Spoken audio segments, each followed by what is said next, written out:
سری نگر کے سیاحتی مرکز ڈل جھیل کی شان رفتہ کی بحالی کے لیے جموں کشمیر انتظامیہ نے جھیل کے نیویگیشن چینلز کو بحال کرنے کے لیے منصوبہ شروع کیا ہے۔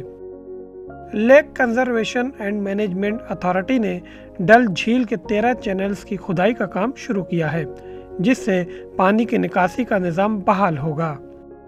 حکام کے مطابق اس پروجیکٹ کو آئندہ 2 ماہ میں مکمل کر لیا جائے گا اور ڈل جھیل کی سیاحتی رونق واپس آ جائے گی۔ 5 چینلز کا کام چل رہا ہے۔ یہ نیویگیشن چینلز ہیں کنیکٹنگ نوپورا ٹو جوگی لنکر اینڈ آلسو بابڈیم۔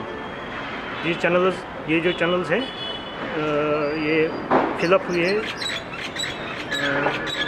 سلٹ ارتھ، اور جو اس میں ابھی ڈیپتھ ہے وہ 2-2.5 فٹ ہے۔ ہمارا پرپوزل ہے اس کو 8 سے 9 فٹ تک بنانے کا، اور اس کا مین مقصد ہے کہ نیویگیشن چینلز کو پراپرلی ریسٹور کرنا۔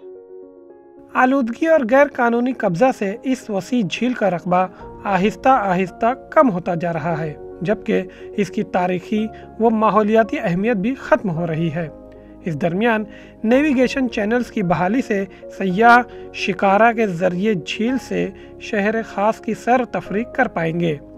شعبہ سیاحت سے وابستہ افراد انتظامیہ کے اس قدم کا خیر مقدم کر رہے ہیں۔ پہلے صاف ہی ہو جائے گا، جتنا لوگ زیادہ چلیں گے وہاں سے، تو ایک نظر بھی ہوتی ہیں کہ کہاں پہ گند ہے، کہاں پہ چوک ہوا ہے۔ پہلے ایسا نہیں ہوتا تھا کیونکہ لوگ وہاں سے چلتے تھے، شکاروں میں جاتے تھے، تو ڈپارٹمنٹ کی نظر میں بھی رہتا تھا کہ لوگوں کا بھی فیڈ بیک ملتا تھا۔ تو میرے کو لگتا ہے پانی کا بہاؤ بھی ملے گا، وہ آگے نگین جاتا ہے، پھر آنچار کی اور بھی جاتا ہے، تو ایک پانی کا جو فلو ہے وہ اچھا پیور ٹرانسپیرنٹ رہے گا۔ تو یہ بڑی اچھی بات ہے ٹورزم کے حوالے سے بھی، لوکلز کے حوالے سے بھی، اور ڈل کی جو پرانی ایک آئیڈینٹی ہے کم سے کم وہ بحال ہو جائے گی۔ ڈل جھیل کے آس پاس رہنے والے افراد کا کہنا ہے کہ انتظامیہ کو چینلز کی مکمل بحالی کرنی چاہیے تاکہ جھیل کی رونق واپس آ سکے۔